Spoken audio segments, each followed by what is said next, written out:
Right, Sanmonani, Molweni, Tumelang, Shini. I wish I knew more languages. This is where I at. I'm hoping that we are well. I'm hoping that we had a lovely day. Welcome to another moment, a graceful moment that the Lord has blessed and privileged us to be part of. And we are so glad and honored that we get to do it with each and every one of you. If you're coming in for the first time, my name is Veliche Maduma, one of the members here at God and Growth. God and Growth is a simple, dedicated ministry that is focusing on creating a safe, relatable, and educational space for young people to discuss everyday life issues. And while we're doing that, equip them with the necessary skills that will enable them to live a godly, industrious, and productive life. I'm so excited that on a daily basis, the Lord gives us an opportunity to come and fulfill that mission. And you are being part of that. And that is absolutely amazing. People, we see you. We notice you. We welcome you. We are family here. Please do feel at home. Thank you so much. And on to our presentation today, we have the two legal experts that have been joining us throughout the course of the week. We have Advocate Ashley Seckel, and we also have the attorney, Mr. Mandla Matshiyane. Thank you so much for coming through today. We are speaking all things that you have been wanting to speak about, and maybe you did not manage to ask questions about on the very first session with Pastor Matshiyane or yesterday's session with Brother Ashley. So please do join us. We are asking that if we missed any of your questions that you sent today, can you please kindly write it on the comment section right now? The facilitators will just let me know if I'm missing anything. I would like to find out first from Mr. Matshiyane, from your presentation, what is one thing that you believe, if anybody or people that were not there, what do you believe they missed out on knowing particularly? All right. Good afternoon or good evening, guys. I hope you can hear me. And I'm glad to join you today. Look, I think what is most important to me is be informed before making any decisions, especially regarding issues of marriage, right? Be informed, because that is the only chance you have, because at the later stage, unfortunately, to correct some of the things that you missed or you could have at least done, it's going to be costly to you. So I think the bottom line is make sure that you expose yourself to information, make sure that you contact an attorney, at least have one session with an attorney or an advocate before getting married, understand the legalities, understand the matrimonial regimes, understand the advantages, disadvantages, and understand what the consequences of those different matrimonial regimes entail in detail. Because at the end of the day, the onus rests on you as opposed to resting on the pastors to get the information. So it's very important that you really submerge yourself into the legalities, because at the end of the day, you are really getting into a binding legal contract, whether by default or by intention. So I think for me, that's the bottom line. Thank you so much. Ash, what's your bottom line? I don't know. Hey, the guys that were here yesterday probably left here empowered. So if you're a guy and you went here, you missed out. I can't point out what exactly that you missed out. Just next time, attend programs on all sessions when they advertised. I think it was an interesting session. We had an amazing Q&A. It was I enjoyed that part, and I'm looking forward to today's session. Right, perfect. So one of the main things that definitely we said we're going to discuss today is allowances and all of that. But before we get into that, I want us to build some sort of a foundation here. We spoke about marriage, the different marriage regimes. Yesterday we spoke about men's rights and everything. Can we start off by identifying what are there other different types of unions that the law recognizes that we may not title as marriage? Yeah, definitely there Matshiyane? is. Yes, definitely there is. Definitely there is. For instance, I mean, you have an issue of same-sex marriages. The South African law recognizes same-sex marriages, and of course, as you would know, what the view would be in our religious point of view. But broadly speaking, the law would recognize that either under civil unions or and there's other aspects as partnerships. So there's surely other kind of marriages that are there that may not necessarily be within what is allowed within our religions, and it's one of those that we've not even interacted with. For instance, since I started practice, I mean, I've never had to deal with same-sex marriages or a divorce of same-sex marriages. And I'm not saying that I'm not going to deal with it. Should it be on my table in my business, I will deal with it because I'm an attorney. That's it. I will not be discriminating anyone.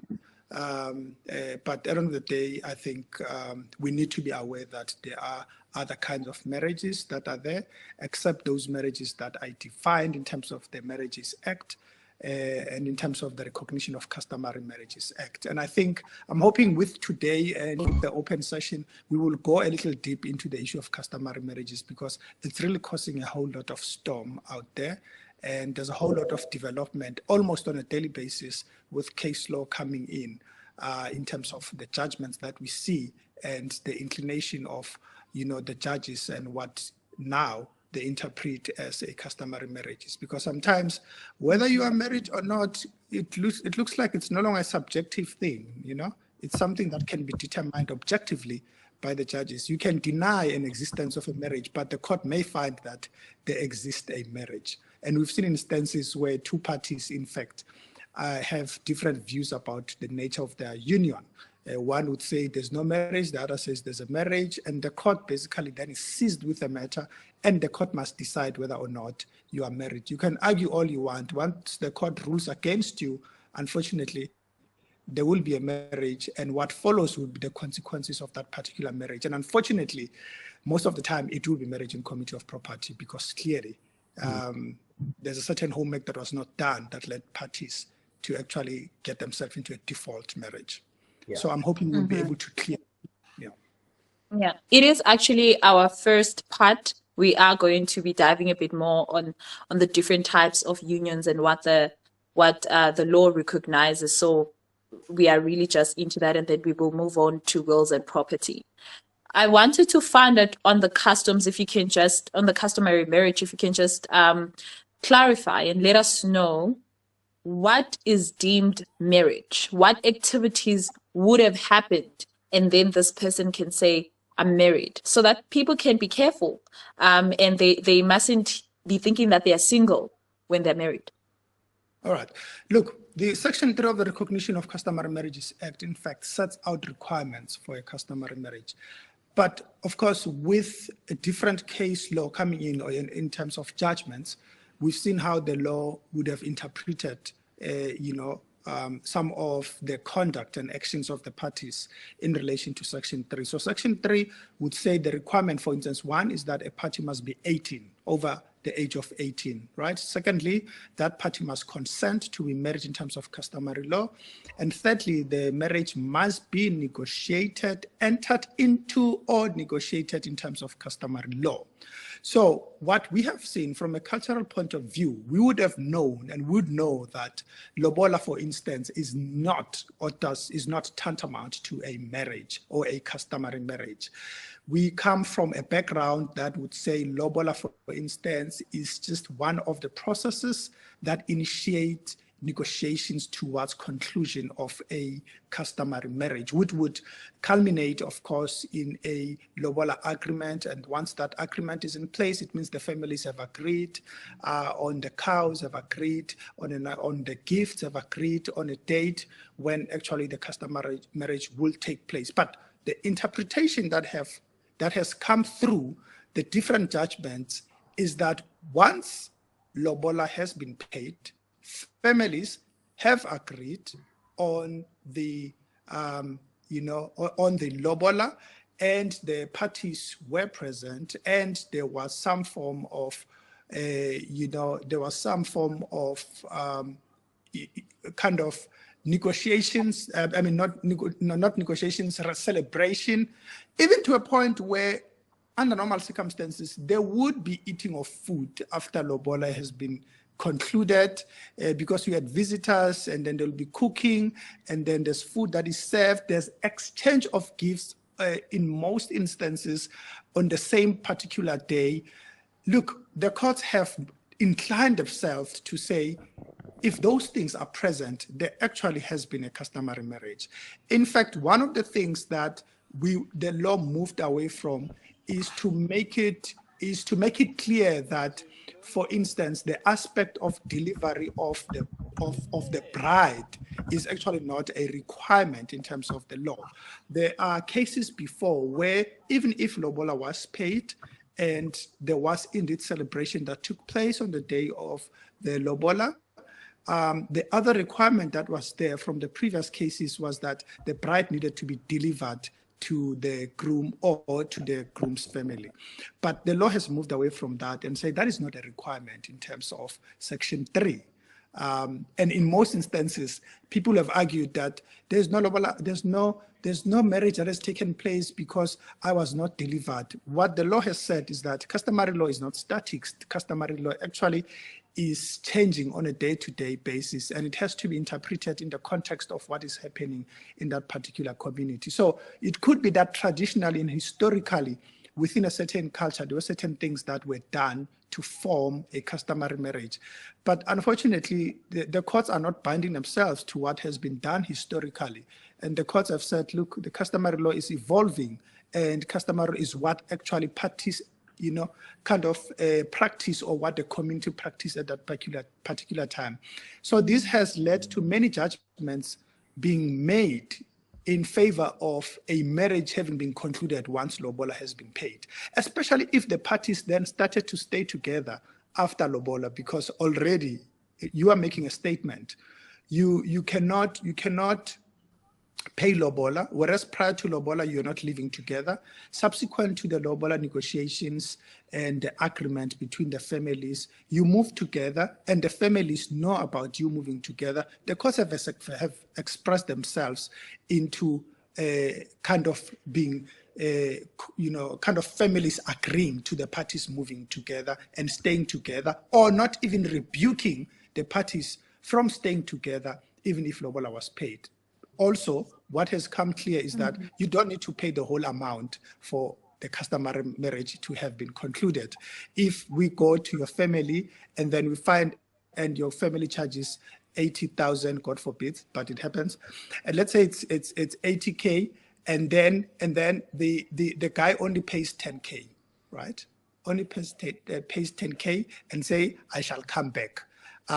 We have seen instances where the courts have actually said there was a customary marriage. The fact that you didn't pay the full amount, it does not mean that, or negate the fact that by the conduct of the parties, by the conclusion of the agreement between the two families, there exists a customary marriage. So it is a very, very thin and thin slope, and it's something that you always need to be very careful about. What we have seen and what we advise, and I've seen other couples doing it after taking advice from us, is that if you are sure, because it will appear, ladies and gentlemen, that once you go and say you're going to pay lobola, you are sure you have intention of getting married to this woman. You are sure, you know your story, you know what you're doing. So the best thing is just get the antenuptial contract in place. You get what I'm saying? Prior to even lobola negotiations taking place. Look, should at the end of the day, things collapse before the lobola negotiations and conclusions of lobola agreements and all of that, at least there will be something that at least you can be able to say, no, but this was an intention, and this at the end of the day did not materialize. In instances where you want to say, we are going to these guys, we are going to say the family is going to this woman's place, and they want it to be just their first appearance there to inquire and to leave whatever they leave. What I have said is that if the lobola letter or the lobola agreement can be detailed, it can actually deal with the intentions of the parties, so that the intention of the parties is not left to be interpreted by their conduct or by the courts. If, for instance, you have gone for the first time to pay lobola, but the lobola agreement makes it clear that the payment or the part payment that was done by the groom does not constitute a customary marriage. The parties or the families have not agreed that this constitutes a marriage. A marriage will take place at a later stage. I think in that way, it becomes very clear. But in most instances, the lobola letters, unfortunately, do not provide anything to protect anyone, even the parties themselves, as to say whether there was or there was no marriage. So we are saying your lobola agreement is more detailed in terms of what the families agree to. If it's silent, chances are the court is going to incline itself to the fact that there was a marriage, taking into consideration other conduct like moving in together, or even if you are not living together, but based on what occurred on that particular day and the exchange of gifts between the families, the court are more likely to say there was marriage. I'm not saying there are no instances where a person who's disputing existence of a marriage does not succeed. I've seen a lot of cases where a person will succeed in denying that there was a marriage, even if a part payment was done. But I'm just saying, to cover yourself, you don't want to find out in a difficult way. You can do it more easier, for yourselves. So that is actually what is happening. It does not necessarily mean that we agree with certain judgments that are made, but once a judgment is out, it's binding. That's it. I can have my opinion about a certain judgment or about whether or not there was a customary marriage, but the fact is that I'm not a judge. And once a judgment is there, it will stand until that judgment has been overturned in an appeal or in a review, by that particular court or by a higher court. So you just have to be very careful about the issue of lobola, because even if you intend to have a white wedding, remember, it will always be, we are blacks, that's it. It will be preceded by lobola, even if you intend to have a civil marriage. You need to be clear. Your letters of lobola need to be clear to be able to, specify the intentions of the parties. So it's very important. We need to change the way in which lobola agreement must actually read like. Maybe me and Ash must work on a model lobola agreement that even when the court reads it, the court will be clear that, so both families signed this. Both representatives from the family signed this. Both representatives agreed to this. Why are we then here? Because it's very clear what happened on that day, and it's detailed in the letter. So I think we'll engage and see if we can come up with a model lobola letter. That's it. Either with intention, to say a marriage has been concluded, and we'll have another one that is clear to exclude a conclusion of any customary marriage on that particular day, because I feel like the way the law also has been interpreted is letting us down. But that's just my opinion. Yeah. Love that. I think that will definitely help. So be clear with your intentions, know what you're getting yourself into. Do not just say you are being led by the Holy Spirit, know the butterflies in your stomach, which also makes me wonder, you mentioned something about men, or rather not even men. If it doesn't state that after that 10K that's been paid, it's not a marriage. Men, because sekatholile that opportunity with your ungowami, they might not even worry about that. So you need to be really, really careful, because what happens when the entire relationship then crumbles down. And I love the fact that you also mentioned that those contracts are necessary even if you are marrying under the customary marriage. Ashley, let me come to you. Is there a law regarding cohabitation? So yes, we didn't play lobola, but we've been staying together for 5 years now. Am I wrong to claim I have a right? I must be at the funeral. I must be involved in things. I must be making decisions. I'm the dependent. Is there a law that favors cohabitation? Thank you so much, Tube. Before I answer, you guys may just see me here and there smiling out of nowhere. Somebody just sent me a text and said I look too serious. So you must not think that maybe I'm losing it or something. I'm trying so that I can. By the way, maybe before I touch onto that, and it might also just become a pertinent point as I answer that question. The law develops. Unlike most Seventh-day Adventist relationships, it does actually develop. And just touching on what Umfowet was talking about just now.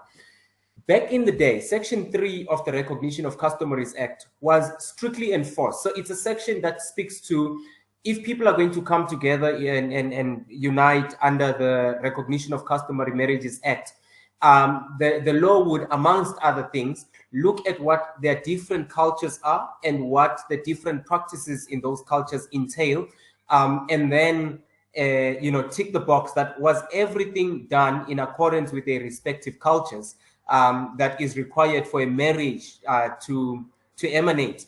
And lobola, like he said, most cultures have lobola. It's just a step towards a certain direction. So it's usually the beginning chapters towards the uniting of two people and their families. So it's just one aspect. So it was literally just another tick box.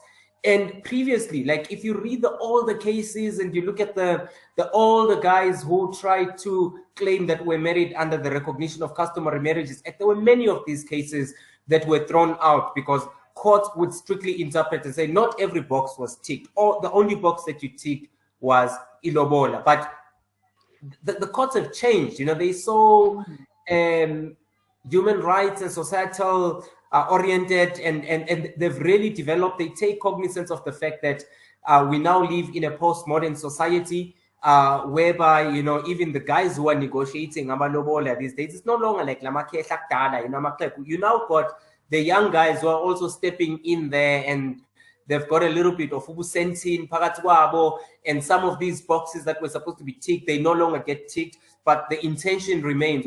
These two want to get married. And by way of example, you guys would remember the story of WHP. I don't know if you guys got the opportunity to read WHP. WHP was in a relationship with this lady. They visited Amsterdam. He became too excited. He proposed marriage. He was a cultural guy. He said, okay, when we get back to Mzansi, let's do the necessary. We'll send our families. That happened. They met. They sent their families met. There was a little bit of a gathering happening. Negotiations happened. They charged Umchita 45K. 30,000 rand was supposed to be paid up front. 10,000 rand was going to be paid in 2 installments. And then the 5,000 rand was going to be paid later.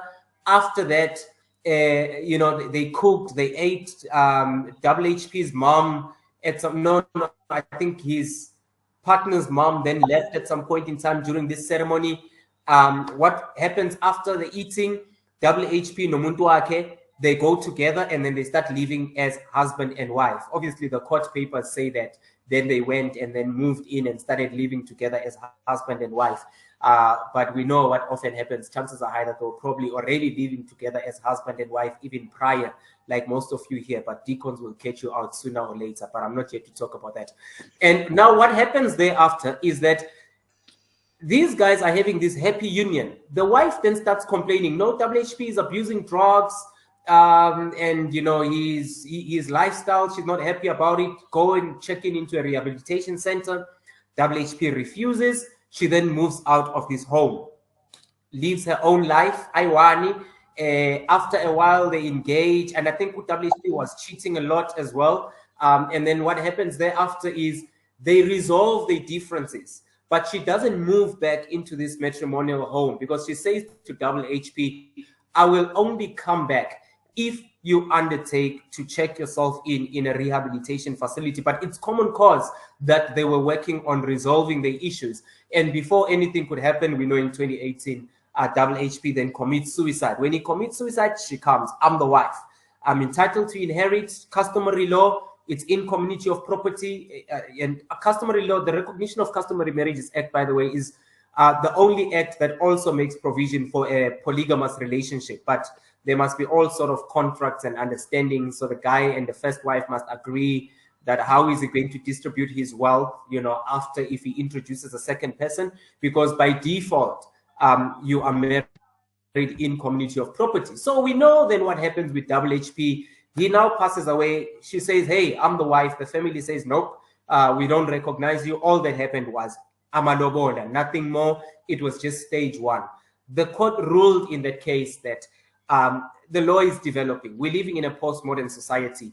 As previously, amalobola would be seen as stage one of 5 stages, but now we actually see a lot of people that treat amalobola as all the 5 different stages in whatever culture that you're belonging to. So each case on its own merit, the court will zoom into what exactly happened during this so-called lobola stage 1 negotiation ceremony. And if the court is convinced that whereas culturally speaking and strictly speaking, it is just but stage 1, but looking at the circumstances and what occurred on this day, this was certainly all 5 stages happening in one day, and it is further made evident by the lifestyle that these type of people started living, you know, afterwards. So these are the type of judges that you're dealing with. You know, this matter was taken on to appeal, and the father, WHP's father, did not succeed even on appeal, and she was recognized as his lawfully wedded customary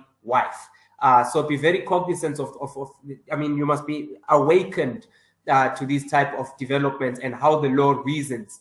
And you must know that there's always going to be room for these type of arguments after you've died, or if at any stage you guys decide to maybe separate, and when you think it's just a separation because you never got married, but then your partner thinks, no, it's supposed to be divorce proceedings because we were married. So you must always keep these things in mind. Let's talk about the typical Seventh-day Adventist problem, cohabitation. What happens with cohabitation? You've got what is known as a permanent life partnership. The law actually recognizes what is known as a permanent life partnership. Now, what happens in a permanent life partnership? You don't necessarily have to say the words. So it's substance over form, the manner in which you guys are living your lives. You get too excited. Like I said yesterday, you'll start wearing matching outfits.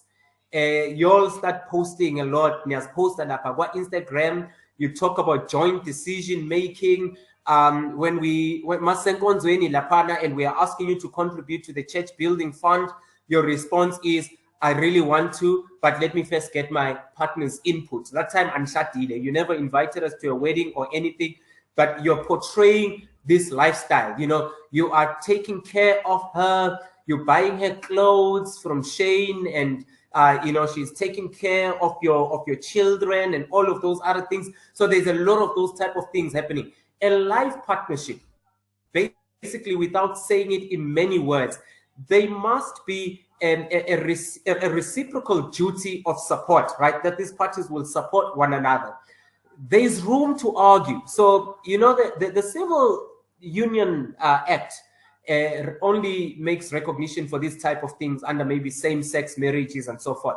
But with opposite-sex partners, you could literally argue. There was one matter actually in, it was in March of this year. I think they started arguing it in 2022, and then judgment came out in March of this year. These guys had been living together for 6 years, ne? Umchita was me, no money maker. So he was taking care of all the finances. Umokele was staying at house, taking care of the household. They had 3 children, never married. Yes, there were some celebrations here and there, which you guys sometimes you do. You must be very careful. Next thing you're inviting us there, it's your birthday celebration. Mara wena nomuntu wako, you are wearing matching outfits at your birthday celebration, and there happens to be a cake. And if you are worshiping at Rosebank, you'll probably even have abakapi at a birthday ceremony. Those type of things, you are there, nomuntu wako yet now, it's just a birthday celebration. Tomorrow, somebody is actually going to argue that this is the type of lifestyle that we're having. In fact, that what you guys saw as a birthday celebration, hi, we were busy there. We're asserting ourselves in your faces that this is who we are, and letting all those other church ladies from Estasa and what know that I have secured this guy. There's no one else that must come and play around him. These guys had been together for 6 years. They lived this type of a lifestyle. Then they decided to separate. Do you know what Mogel did? She goes to court, gets a smart lawyer, goes to court and says, we must develop the law. I've been taking care of this. It was a permanent life partnership. If you look at all the elements of a permanent life partnership, this is what it is. And I want maintenance. You know how much the court ordered that she be given?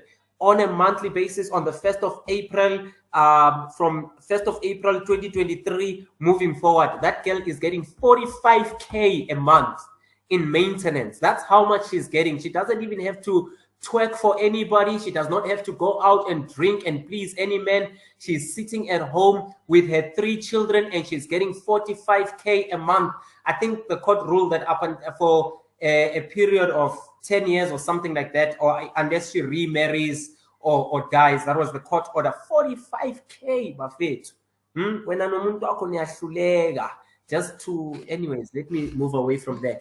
And the court even ordered her the partner to pay towards her legal costs 350,000 rand as part of the legal cost that she incurred. So you must be very, very careful. So gents, this is about you. Tina, we're here to empower you. Né? So what you do is that live in 2 separate households. It will help you. You know, you won't be sent at the church, you won't be disfellowship. So you will be in good and regular standing. So live in 2 separate houses.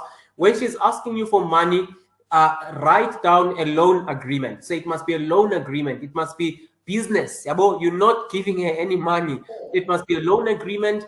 And try, and even if you can avoid, don't pay it out of your own account. Establish a company of some sort. So let it go through the company.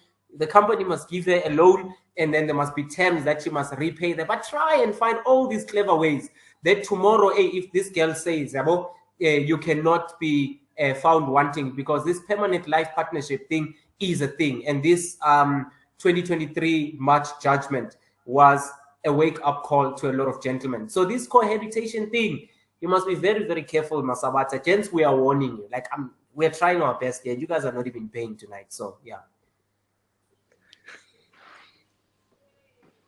Yeah, no.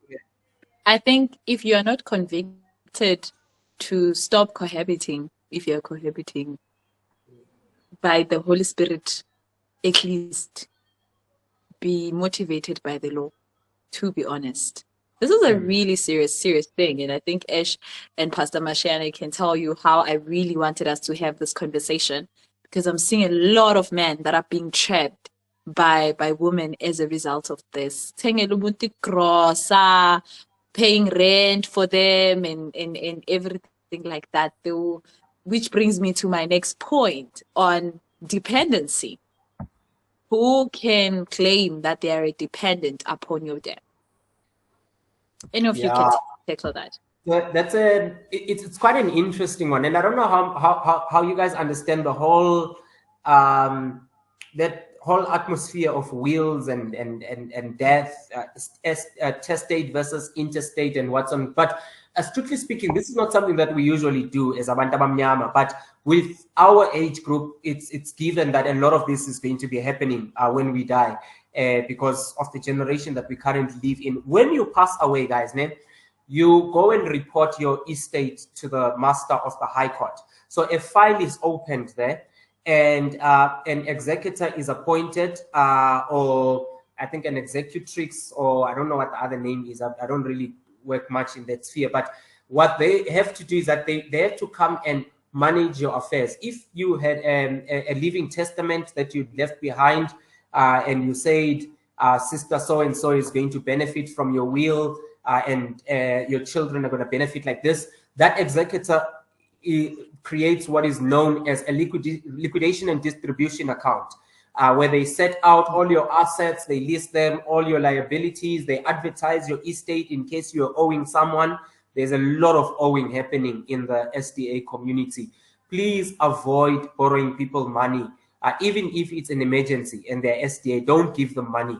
Like I said earlier on, you'll end up posting them on Facebook, because that's what's happening in the SDA. Pray for them and direct them to PEP loan.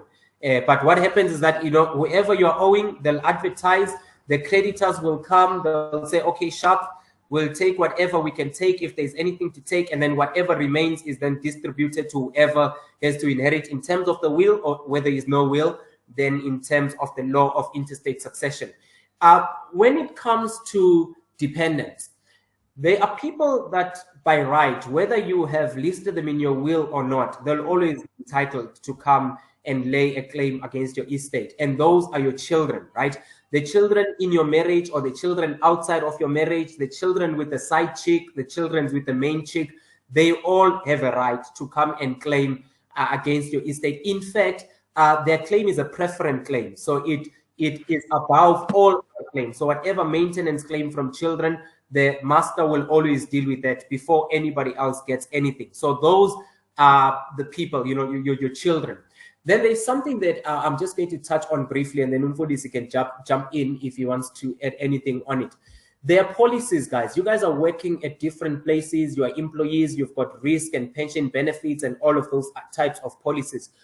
Your employer will always ask you to list the people that should inherit from your policies in the event of your death. It's all good and well, and it's fine, you can add them, but there is a process that happens after the fact that you are not in control of. Neither are your lawyers. Well, maybe to a certain extent, your lawyers can challenge it if they deem that it requires to be challenged. But when you die, that policy does not just get paid out. In fact, I advise people that before you die or when you're about to die, transfer some of your money into your today. Like you can see that no, I'm going to the stress symptoms and you can see anytime I'm kicking this bucket. So what you do is, if you've got a bit of some money that's locked up in your bank account, right? Transfer some of that money, or give your parents or someone that you trust, give them your password to your bank account and tell them that if ever I die, immediately move this money into your own account before reporting my death. Because if your death is reported without you having entered into such an arrangement, the bank will be notified of your death. They freeze your account until you've obtained the letters of authority, or the executor then comes in and says, I've got permission to run and open an estate late account on behalf of this person. Between that time, it's a process that is cumbersome. It takes time. It's stressful. And between that and the bank eventually giving someone access to your account, your body has already decomposed. We would have wanted to bury you. You probably don't have a burial society. Now we are stuck. They're asking us to contribute to your funeral, and you'd happen to die on a Sunday. Yesterday we were at church. We were to contribute to the next Pathfinder camp. We also contributed to Goku Banbani, who is also struggling, and we needed to go and do the community outreach. Says Pelile, we don't have money. Then now we're going to your funeral, and then we learn that you don't have a policy and your accounts are frozen. Say manje sekufanele futhi sikhipha ama 20 rand that we don't have. Your family is stressed. Your family has this burden that is seated on them. Try and relieve that burden. Spare some money that they can have immediate access to. Then at a later stage, they can then access your accounts, which takes time. And sometimes those monies first have to go to your estate late account and what's or not. But with policies being the point that I was on before diverting, policies, a trustee is appointed, or trustees are appointed to deal with your work policies. And in fact, it's not just your work policies. I think it might even just be your general policies that you are taking out. Trustees are appointed by Old Mutual or whoever, Hollard and whoever, where your policy was seated. They will take your policies or look at it. Okay, sharp. You say that 50% must go to this one, 50% must go to that one. But they will still call for any dependent, so anybody that was dependent on you, to come and submit a claim. They give them forms. They must fill out that form, and they must say how they were dependent on you. And this always happens. So that's when the baby mamas start coming. That's when the family members start coming, the uncles that you didn't even know existed. That's where they start coming, and then they say, no, every month he used to give me 50 rand, or every month he would give me 100 rand. The trustees regulate that process. Unless if your executor's lawyer comes to challenge their decisions, that trustee will take into account those claims that have been brought before them. And it usually becomes a very long-winded process, because now these children are coming and your body has to be exhumed because your family says no. Before the trustees can make a decision, they're taking the trustees to court and saying your body must be exhumed, DNA must be done to confirm that these were indeed your children. All your girlfriends are coming, they have to put bank statements and show how you were supporting them. So that process happens. So don't bank a lot on your policies paying out. In fact, it's very rare that they pay out in accordance with what you've put. It's a very long process. Sometimes it can even take a year or 2 years, a year and a half before your policies even release any monies, because it's a very long-winded process. Some are much quicker. So just be very careful and be aware of that. So in terms of dependents to their policies, really, I mean, your girlfriend, your children, if it's your estate in general, your children will always have a preference claim.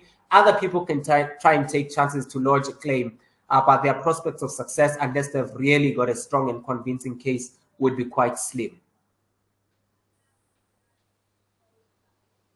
Thank you so much for that. Pastor Matshiyane, I just want to come to you quickly before we get into our comment section. I just thought this will be a great foundation that we are laying, and people can ask the questions. Is there a time where a will has the ability to overpower being married in community of property? Assume I get married to John Doe and we are married in community of property and he's abusive and I can't even maybe go out. He is stalking me and all those things. I can't leave the house. But for some weird reason, I do manage to draft a will. And in my will, I draft that this was not a happy marriage, this and this is happening. For that particular reason, I'm asking that my contract, type of contract of marriage can be excused and all my money or properties and assets can please just remain with my children, or I appoint a trustee. Is that possible? Look, remember, when let me start with this question so that then I can go back to some of the things just to add on what Ash dealt with regards to the estates and all of that. So remember, if you make a will, that will is still subject, open to be challenged in a court of law. All right? So in as much as you may state whatever you state in a will, so let's say you decide to write in a will, for instance, when I do will, in my first page of the will, I'll have the name of the parties, the ID number, address, and status. All right? Let's say in a will we write that you're not married. And you also stated somewhere in your special conditions or the special clauses in the will that maybe you are not married, with the hope that it's going to deal with the status, with your marital status, at least at death and all of that. The fact that you have written it in a will, it does not necessarily mean that the other party may not actually challenge that or may not actually allege that there exists a customary marriage between the two of you. The court may need actually to still make a determination to that. We've seen a whole lot of applications that actually happens after one party has died to claim that there was a customary marriage. In many instances, this even happens in a situation where someone is in a customary marriage, or they decide that they're not in a customary marriage. And then let's say they're here in Nelspruit, then they move to Johannesburg. Remember, already they paid lobola for someone here, and then things don't work out. They simply leave that hanging, and then there they're in Johannesburg. They get there, they are not known around, and then that's it. They are single. They've left someone in Nelspruit with children. Then they get into a relationship, and then they get married. More even so, they even get married in terms of civil, civil marriage, which excludes any other, person. And they move, and then they die. And when they die, then there comes that dispute about who must bury this person. We've done a whole lot of urgent applications where people are fighting over the corpse because people lived a messed up life or a standard life, a double standard life, or did things without actually understanding what they were doing. So you have a situation where now you have the person in Nelspruit saying, but this is my husband that has passed away. He was working in Johannesburg. And now there's this woman who claims that is married to my husband. Now this woman seems to have more power because she's producing a civil marriage. certificate, you are producing nothing from Nelspruit. You only speak about this is what happened, a lobola letter.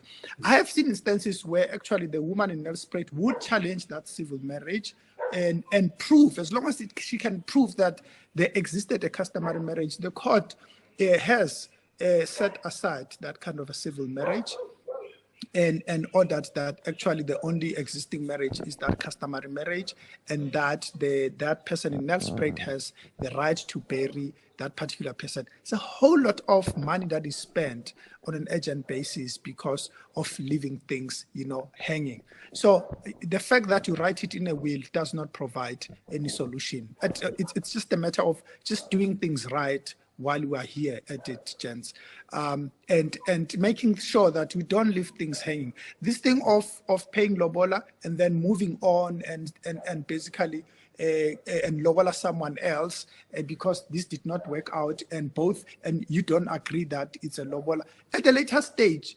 It's very amazing how people also lie. We've seen it. We know lies. People say lawyers speak lies. It's clients that speak lies. They lie. And people come and they agree that they are not married. They know both of them, they are not married. It was clear between themselves that they are not married. But this one then, the other one progresses very well in life. This one gets an attorney that tells him, but you are married to that person. This one comes all guns blazing for you and finds you there in Randburg, wherever you are, and say, hey, so they see you driving a Range Rover and say, hey, I'm married to you. Before you know it, you are sitting at home, the sheriff comes and serves you with divorce proceedings. You get shocked. The fact is that, but what case are you going to mount up? You get what I'm saying? Yeah. So there has to be proper ending of things. If ever, there was lobola, it must be clear, guys. And like I said, my view is to cut it even short at the proceedings, at the lobola negotiations, so it becomes clear. But we've seen instances where people have actually come back and say, I want to claim we were married, we were still working out things, or I thought we were still working, even though they know that there was a proper breakup and you guys agreed that you are not married to each other and all of that. But when evidence must be produced, there's no evidence that actually that is there to support a case maybe that says there was no customary marriage. So at the end of the day, your will is not going to assist you because it's still open to being challenged in a court of law. That is why even people that have been excluded from a will are able to challenge it. I'm not saying they will succeed, but I'm just saying the fact that a will is there, it does not necessarily mean that it's not open to being challenged in the court of law. But of course, challenging a will also needs money. It's a quite expensive process because you have to approach the High Court for that. I have dealt with instances where a mother maybe has two sons and has excluded the other son from the will, and the other son comes and challenges the will on different grounds. One, believing that maybe the will was forged, the signature was forged, or the person did not have capacity to sign a will, was not in the right mental state, was in pain, was under medication, was influenced. It's a whole lot of things that people can actually allege to challenge a will. But at the end of the day, the court seized with the matter will be able to make a determination based on evidence led before it. So your will does not really assist you. The other thing is, remember, guys, when someone passes away, and Ash touched on this, you go to the master of the High Court. I've seen people trying to lie, for instance. You have one person who's a baby mama goes to the master of the High Court, declares only her children as the children of the deceased. You think you are clever. They punch the ID there, all the children, because Agiri, you went and did a birth certificate. When the child was born, you were there, you were registered as the father. So what happens is that the systems are now linked to Home Affairs and Master of the High Court.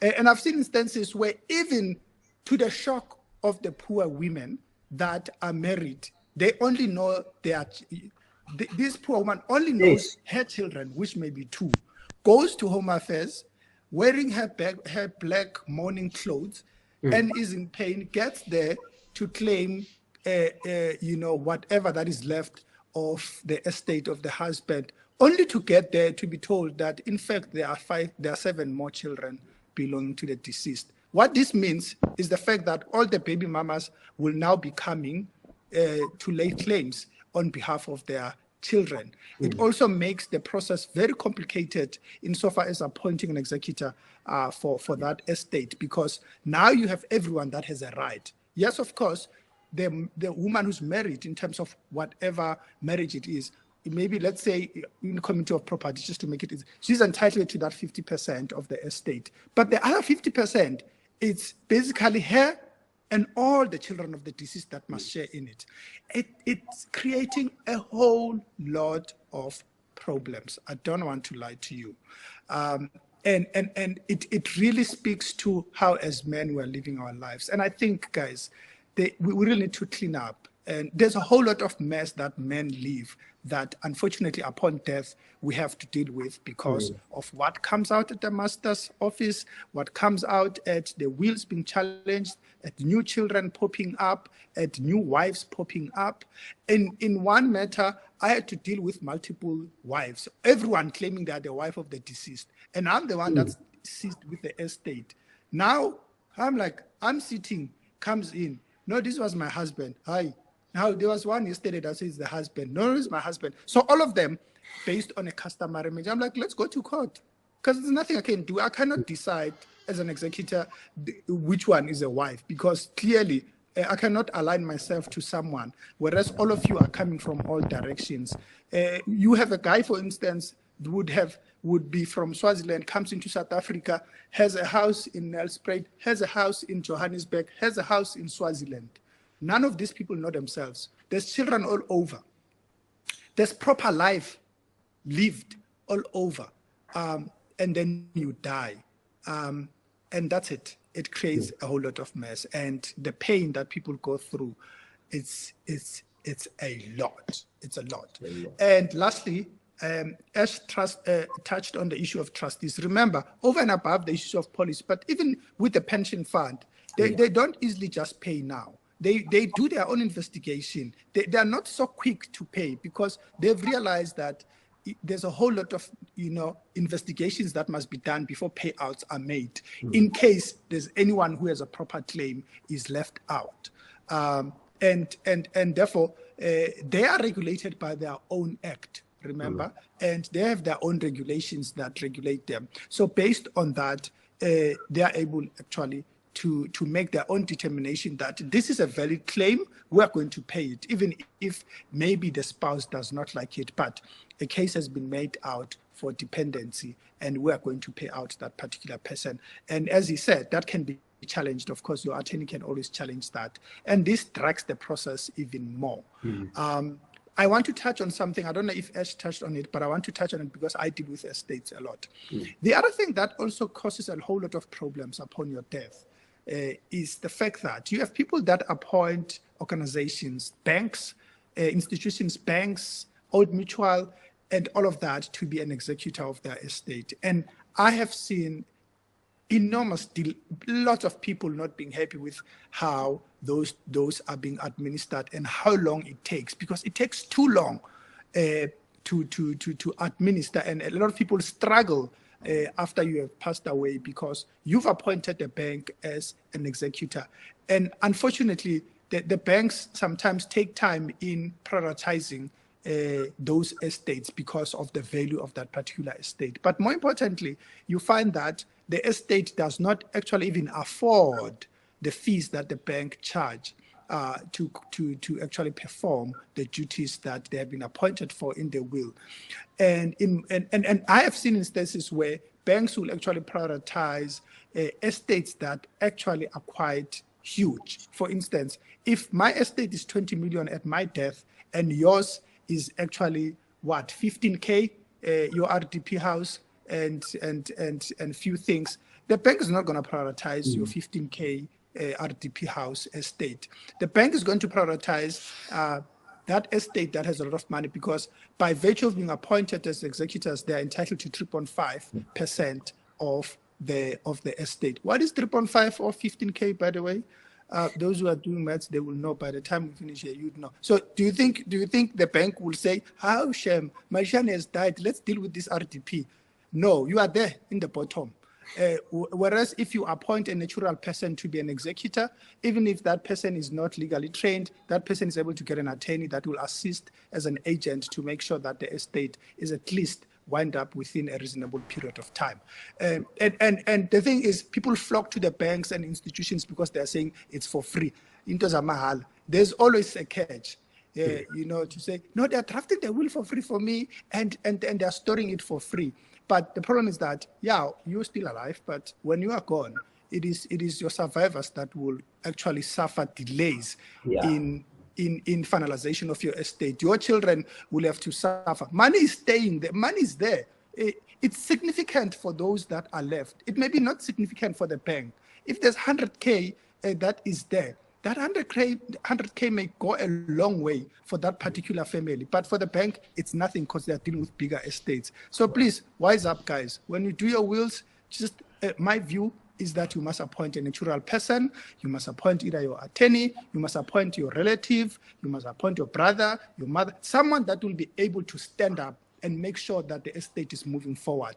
Otherwise, a lot of people are frustrated with the institutions and they cannot afford it.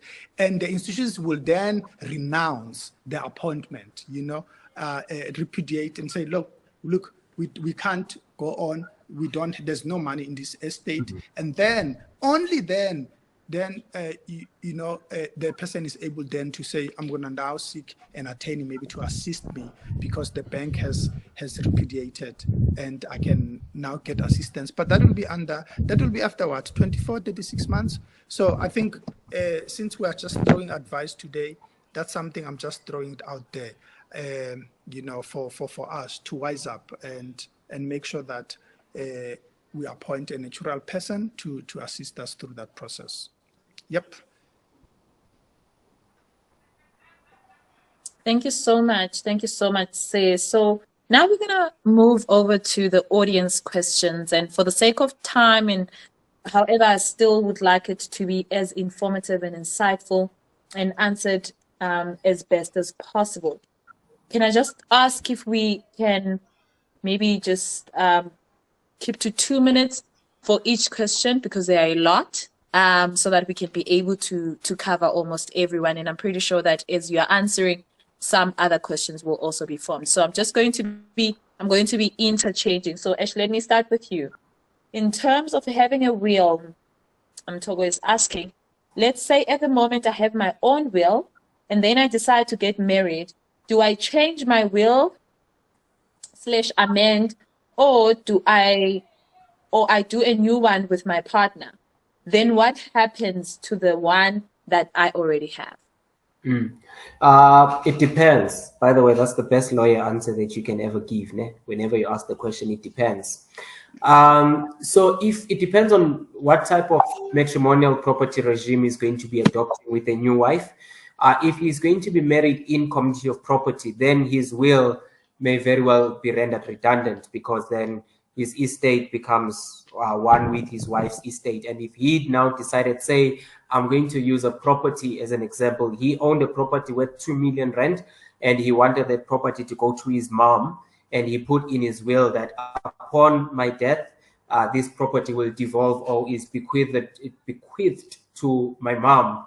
And then thereafter he goes and he gets married to a sister that convinces him to get married in community of property, which I say avoid at all costs unless if it's an absolute emergency. Do not get married in community of property. If a pastor tries to spiritualize it, send that pastor to me and I will pray and exercise the pastor's thoughts. But if you do happen to get married in community of property, that house then becomes your wife's house as well. So you can't make a unilateral decision as to what's going to happen to that house upon your death, because it's also your wife's house. But if you got married out of community of property, you may very well just keep your will because what is yours remains yours.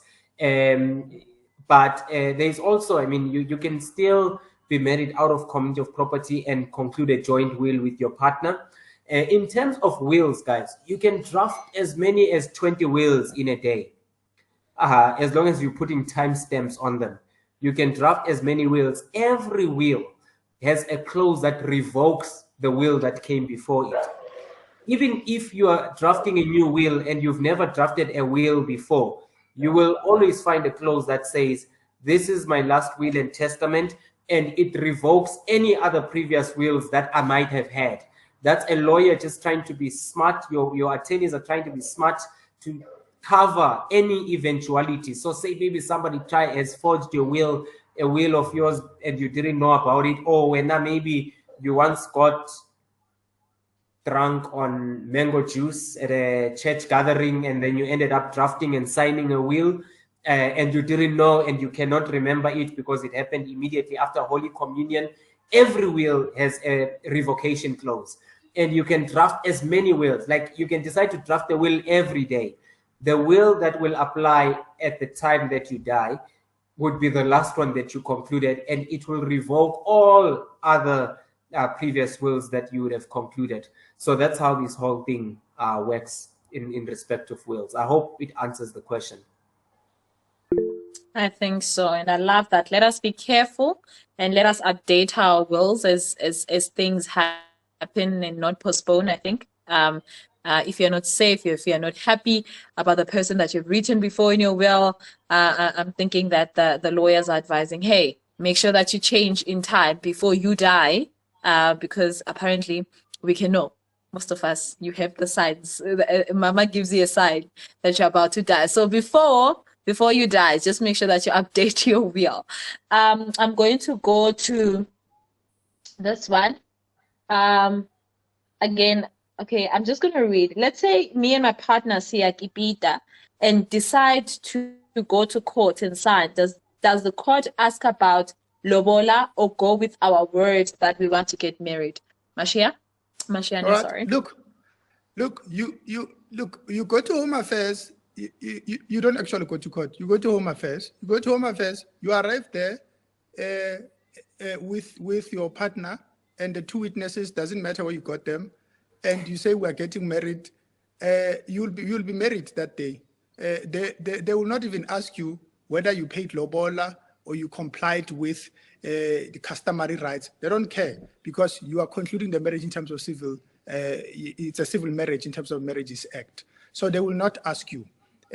We've seen instances where families are shocked that people are married because they went and went and got married. I don't know. I've just discovered today that actually mango juice, you know, Ash said maybe after taking mango juice and you got drunk from it, decided that you're going to get married.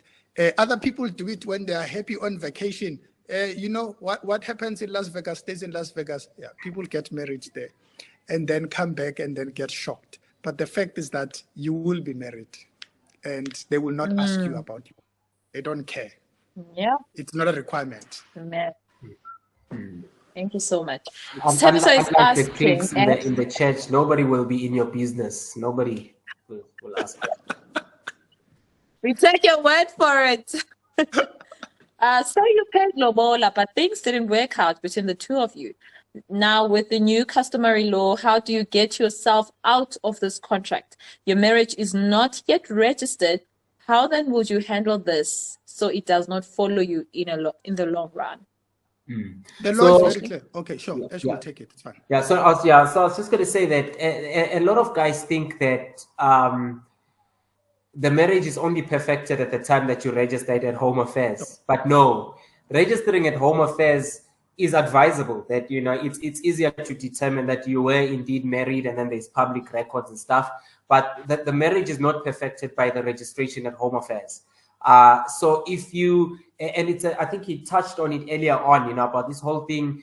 This guy gets married in terms of customary law, and then comes to Josie, Josie, and then he decides, no, we never registered that marriage in any event, so Busho, I'm not married.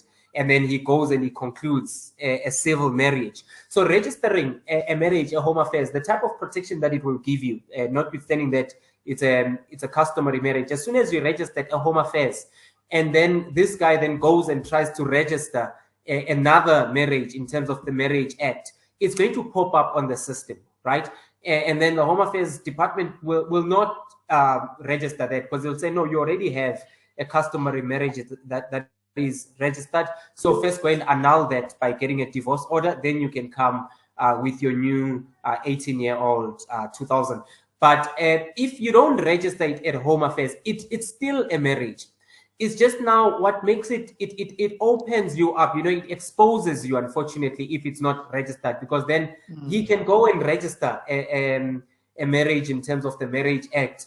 And then by the time that you realize you now need to come and consult with attorneys and have the court set aside that marriage because you had already been married to the guy in terms of customary law. But the main point is a customary marriage is concluded at the time that your whole cultural things have been concluded. That's when it kicks in.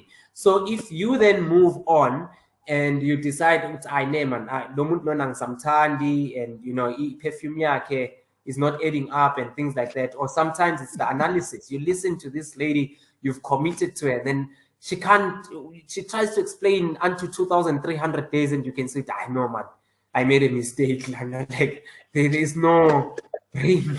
So and so now you have to make a decision. Do I get stuck with this person for the rest of my life? How will this person help my children with homework, and things like that? And then you decide, which no, but we didn't register in a Home Affairs, so I'm just going to continue with my life. That will result in various issues. It's going to cause you all sort of headaches. So the right way to do it is, even if it wasn't registered, you must still bring divorce proceedings. So you must bring an action for divorce proceedings in the regional court or in the high court, and then the court must divorce you. But it is recommended that to safeguard, go and get it registered. I wanted to mention to Matshiyane earlier on. There was a case that I dealt with a couple of years ago. It was quite a painful one because this chap had he concluded a marriage in terms of the Marriage Act in KZN many years ago in terms of the Marriage Act.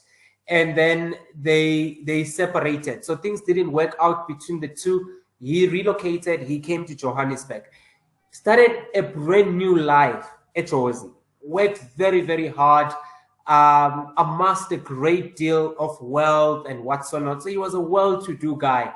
And had one or two children. From that first marriage, he also had, I think, maybe 3 children or something like that. But 30 years later, and this is the real time frame, about 30 years later, he unfortunately passed away. And he's in Jozi at this time. The new lady that he'd been with, they concluded a customary marriage. So while they did all these type of things and what's or not, it was never registered at Home Affairs, but then they lived a great deal, over 20 or so years as a married couple. Everybody knew them as a married couple. They had children, they were buying assets and what's or not and all of those other things. Then he passed away out of the blue. When he passed away, he done so great for himself. That lady, the first lady, heard about his death, came to even support the new wife that she knew about. She had known that this guy has moved on and stuff, came, supported, had prayer meetings, probably prayed in tongues. I don't know, they're not SDA, and supported. But now for the first time in her life, she's like, hey, this guy worked, hey, this guy was the guy that I dumped back then, and this guy, so this guy really owns all of these things and what's or not. Then she goes back home. Now the burial and everything has happened. She goes back home. And then back home, I don't know, maybe she started thinking about this guy or remembering the times of the youth, the hugs, the kisses. Then she goes and opens a briefcase, takes out that marriage certificate, and then she thought to herself, but I don't remember divorcing this guy. They were not divorced. So what does she do? She then asks that his body be exhumed, and it must go and get buried back where she's from, Emakai, I think Wanongoma or something like that. And she says, I'm the wife.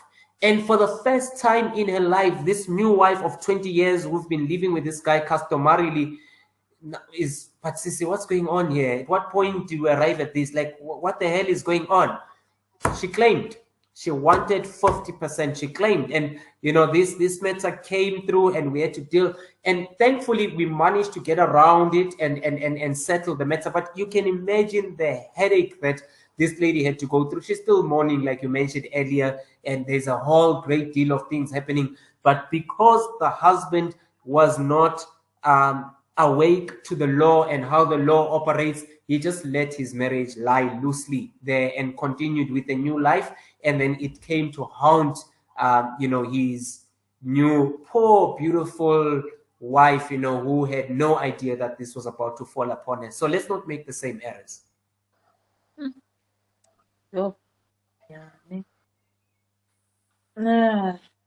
Now I know why people don't want to divorce. They are seeing in the future that I might get I might get something. I have a question here from sorry, I had went up. Right, Jethro is saying, where, when, and how do people have to declare that they are marrying out of community of property? All right. Matshiyane. So that happens prior to the marriage. All right. If you are going to be getting married out of community of property, with or without accrual, as I have presented, you need to conclude that contract prior to the actual day of the marriage. All right. So there are some people that get married on their wedding day. There are some that simply go to Home Affairs and then have the celebration at a later stage. Whatever day it is when you are going to sign, you need to have the antenuptial contract in place if you are marrying out of community of property. Should you not have it, by default, you will be married in community of property. So it is made at that point. There are a lot of people, as I said, there are a lot of people I have married. There are a lot of people that I have been called, where it's at the marriage and the pastor calls me because they know I'm an attorney and say, we have this couple here. We're about to marry them. I asked them how do they want to get married. They said they want to marry out of community of property. Can I proceed? And I said to the pastor, no, you cannot. You cannot proceed to marry them out of community of property because that marriage does not comply with the formalities as prescribed by the law. There need to be a pre-existing antenuptial contract, even if they did it last week, even if they did it yesterday, but they need to do it before they get married. So before you do that, that contract must be in place. So everything is done for out of community of property before you guys get married. In community of property, it's on the day you get married. That's it. So hence it's important to have that discussion how you want to get married to your partner. That's it. Don't leave it to a default. Leave it to a joint decision by both parties. That's it. I'm curious, and this is not a question to the facilitators, but the audience itself.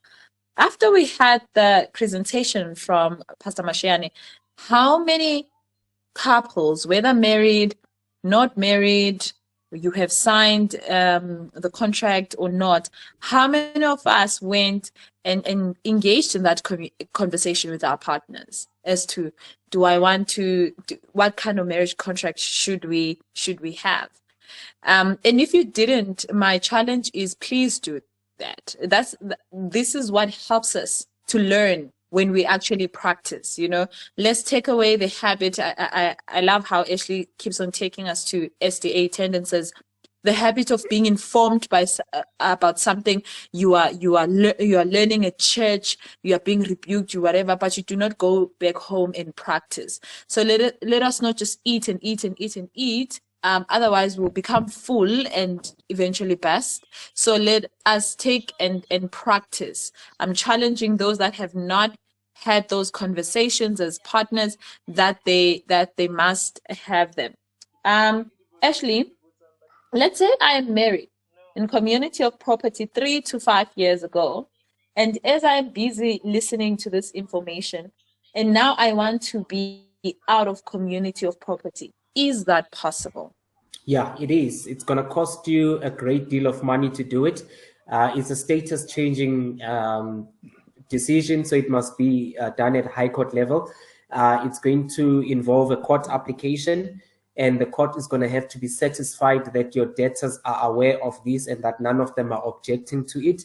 So there's going to be a lot of advertising that needs to happen so that your creditors, sorry, I meant your creditors, to any potential creditors, because your matrimonial property regime has an impact on your creditors, and if you're going to alter it or make any changes to it, it must not disadvantage any of your creditors. Say, for instance, you were married in community of property and people entered into business with you because they knew that if things go haywire on your side, your wife is still a hardworking person and they can come after your wife. Now, if you're going to come and change and make it out of community of property, as Uzweli, I would want to be satisfied that whatever you're owing me remains secured. So it's definitely possible, but it's a very lengthy process that will involve court applications, various advertisings, and a great deal of money, depending on which attorney you're consulting with and what their hourly rate is.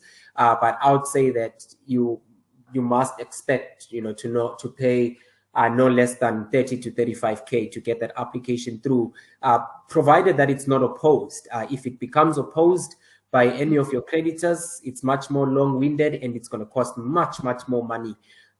So you need to just keep that in mind. And now juxtapose that, going through that process of bringing a court application, advertising, getting an attorney, with just getting your ANC from the onset and getting married out of community of property from the onset, it's going to cost you significantly less. An ANC is not a difficult document to draft. It takes an attorney, 15, 20 minutes. So you're not going to be charged ridiculous fees for it. It takes about, because it also gets registered in the deeds office. And to register an ANC is going to cost you just below 500 Rand. So look at that, spending 2,000 Rand to get an ANC before getting married, or spending 100 times that at a later stage. The choice is yours and who you choose to listen to. The legal practitioner that did an LLB for 4 years and are running firms, or your pastor who is a really good man and he prays, but he's not well versed in matters of law. But you make that choice and see how much it's going to cost you at a later stage. Oh, as you were saying, Pastor, I'm looking at Pastor Matshiyane. I'm like, oh, well, at least he's a good man and he has the NLP. So, that's a great thing. That's a great thing. My pastors know I love them, consent guys. needed? Don't mind the friendly banter Is the here and there. partner's consent needed? But we must know our places, guys. We must know our places. Yeah. True. Sorry, I was asking, is the partner's consent needed as I change? To change the matrimonial property regime.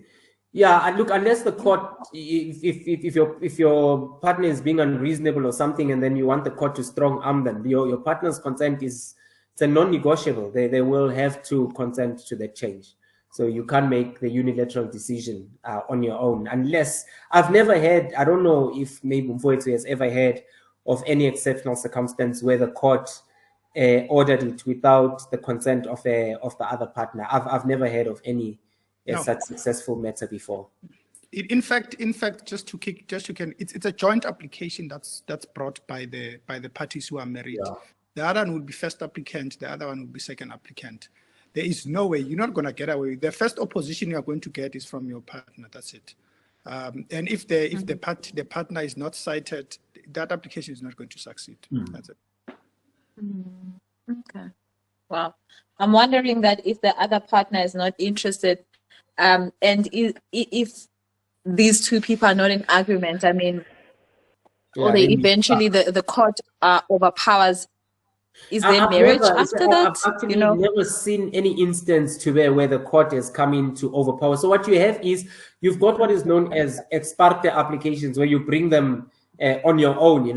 I've actually never seen any. So maybe in the law with its developments and what's not, I thought that maybe there could have been a case out there that I would have missed or something of that nature, where the court deemed it fit to do it, notwithstanding that it was not a joint application. But sounds like it's never happened before, at least not to our knowledge. So yeah, I don't think it's ever going to happen. I know you guys pray a lot, but I don't ever see it happening in the midst of all your powerful prayers. We are going to come into a closure. So those that do have questions, please just use this time as I ask the two last questions from our facilitators. Please just note your question down. Pastor Matshiyane, Yes. from the sessions that we've been having, and I think there was a time where you did come to another session, what is one thing or two that you feel like out of these sessions that we've been having with men, and should they get a lawyer or should not get a lawyer, either way, what is one or two things that you feel like they must definitely take into practice going forward regarding the law? Yeah. Look, guys, proper living, like we are Christians, and it's a pity because we have to address this, and we should know, we should be people that know better and do better. But but reality, and the cases we deal with, including cases that we deal with from SDAs, by the way, they come to our doors knocking, and for the first time, we get to see the insides of what is happening. If we stick to the principles that we know and that we must live by and are obedient, it just eliminates a whole lot of things, because the law deals with certainty. You get what I'm saying? If you live a proper life, you are not living a whole lot of things to flock in and cause a whole lot of great deal of legal problems for yourself, for your families, for your children, for those that must benefit from your hard work. But if you're going to be all over the place, I mean, it's not good when actually it's people who are not even, let me say, who are not believers or people who are not of our faith that actually must give us advice on how we must live as men. I mean, I was listening to Casper talking about this thing of just being a man and sleeping around. And the problem that it comes with. So first of all, just get your life in order. Get your life in order. Live in an orderly manner. The law is about order, and the law is trying to get people to live in an orderly manner. And hence all of these things to try to regulate people and making sure that there's no injustice that happens, because these injustices happen because of the way people live their lives. And other people must be protected from the actions of other people.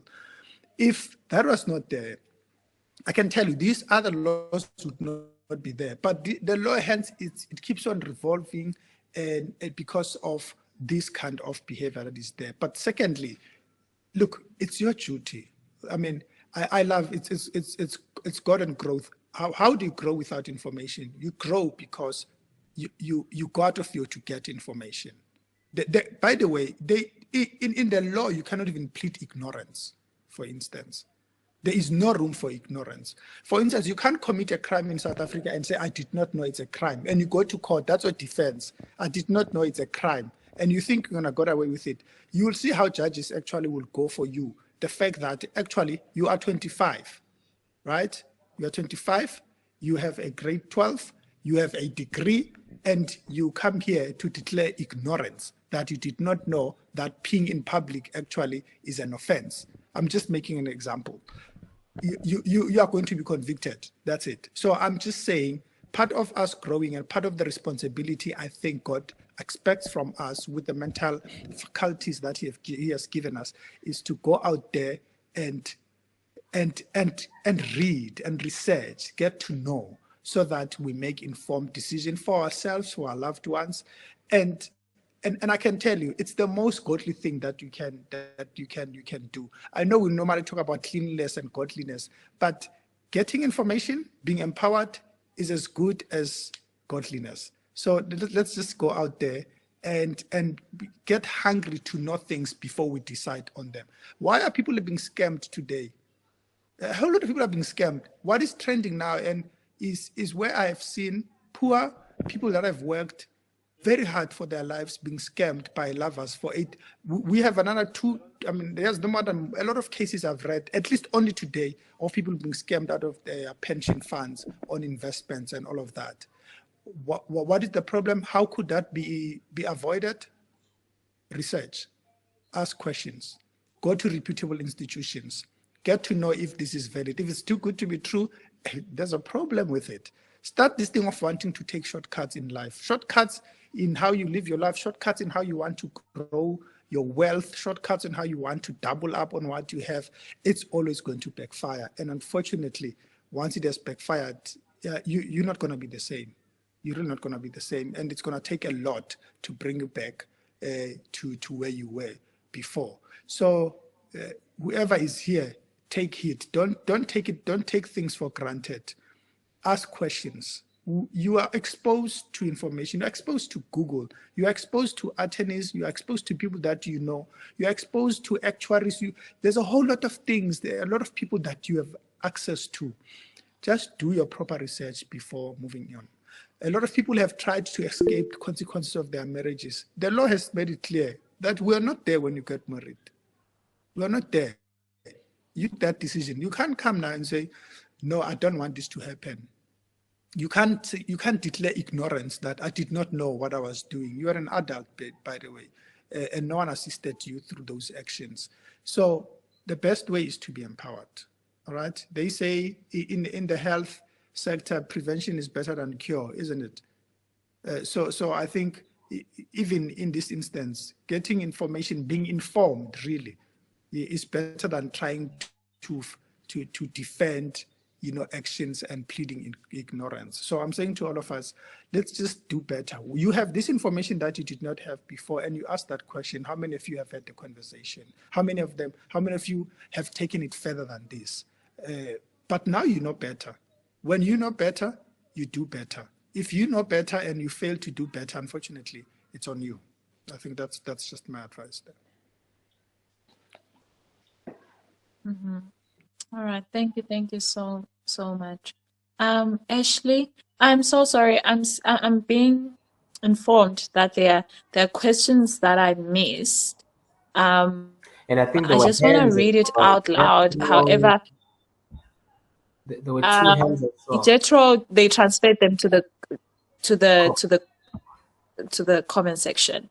Ntogo says those couples who stay together without being married, is it true that there is certain time where the court will deem them married? The question though is, how do they prove that they have been staying together? Shared responsibility. Another question, say you paid lobola but things didn't work out between we answered all these. How do you get yourself out of this contract? We answered those questions. So yeah, they were answered, some in the presentations itself, and others we did read out loud. I think maybe you missed them, unfortunately. All right, so Ashley, you are very passionate about man and knowledge, and you're one fired up young person who always want to equip. And one of the things that we started off with last week was finances, indoda must, and it wasn't coming from a effect of you must provide for your girlfriend, but you yourself, you must have the responsibility of having assets as a man. Before even taking care of the other person, be responsible for yourself. Now, in conjunction to that, bringing it with the law, what responsibilities do you think definitely from these conversations and these presentations men must start taking up? Yeah, well, firstly, I am passionate about men, but not in a sense that, the scale is tilting more. You should see me when I'm presenting during August in favor of women. So I'm adopting my stance now because it's November. And I think that the men must come to the party. For a very long time. We've been following, and we've, because of just following and hoping that things will change and things will work out for us, a lot of us have entered into a state of depression. A lot of us have been found wanting. A lot of us have been cheated off our hard work, and we've fallen trapped into many of these traps that these SDA women are setting for us. We think that we're in love. Kantiena, she's setting up a business model. So vuga msada.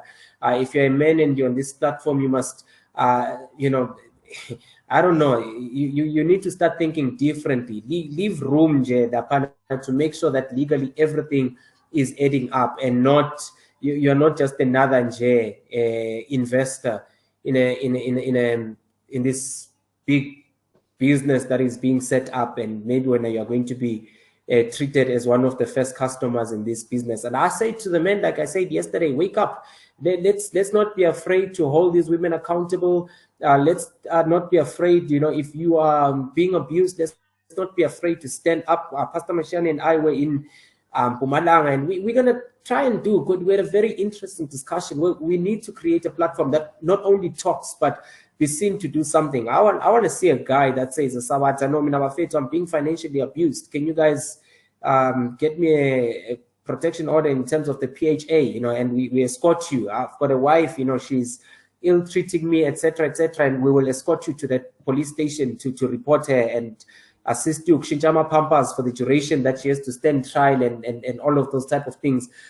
We are playing catch up, and we're being harmed severely so in the name of being men, in the name of being strong. And a lot of us as men, we've probably, this type of knowledge that's been disseminated over these last couple of days, we've probably never even thought of equipping ourselves with this type of things. Nah, life will play itself out. The law will always favor women. You definitely do have rights. Lady Justice is blind. Lady Justice does not different. Now, that was done on a man, this harm was done on a woman. Yes, there's still a lot that we need to do in our judicial system to change these archaic ways of thinking and views that are still held, you know, by some people that are seated in the judiciary, which are quite prejudicial to men. But go out there, equip yourself. Even in instances where it might be embarrassing, we don't know everything. I mean, we, the lawyers, we know the law. If we had an actuary coming in here, we wouldn't know things that actuaries deal with, or that nurses deal with, or that doctors deal with, or that teachers deal with. But it's when they come onto these platforms and share with us that information that we bring an idea of what happens elsewhere. So to equip yourself and gaining further knowledge, it's quite rare. I think the SDA Church is well positioned that you guys get to capitalize on discourses of this nature, where we actually are literally not paying for it, and we've been here for almost 2 hours, and we just engaging. So take advantage of these type of things, ask the questions, and then take steps to yourself and assert your rights as a man. You certainly do have them. Read up on them and enforce them. Thank you so much. Oh, beautiful, beautiful. Love it. Thank you so much.